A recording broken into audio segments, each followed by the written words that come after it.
கர்த்தர் உதவி செய்வார். இந்த ஊழியத்துல போதகரும் இந்த சபை இப்படி சொல்லுகிற நாள் வருகிறது.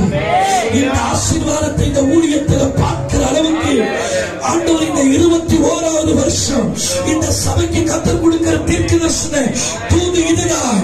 இன்னைக்கு நான் சொல்லுகிற அடுத்த வருஷம் இந்த நாள் வரும் பொழுது சபை நீங்க சொல்ல போறீங்க, இந்த நன்மையை வாழ்க்கையில பார்ப்பேன்னு நினைக்கல, இந்த ஆசீர்வாதம் எனக்கு கிடைக்கும் நினைக்கல, இந்த நன்மை எனக்கு கிடைக்கும் நினைக்கல.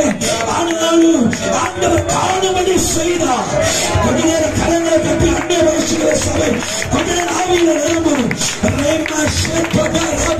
ஒரு வாயு சும்மா இருக்கிற நேரம் கட்டுடைய மகிமை கட்டுடைய பிரசன்னம் இந்த ஆலயம் முழுவதும் நிரம்பி இருக்கிறது. சாலமோன் ஆலயத்தில் உலகில் இந்த மகிமை அந்நிய பாஷையில பேசுங்க, அந்நிய பாஷையில பேசுங்க.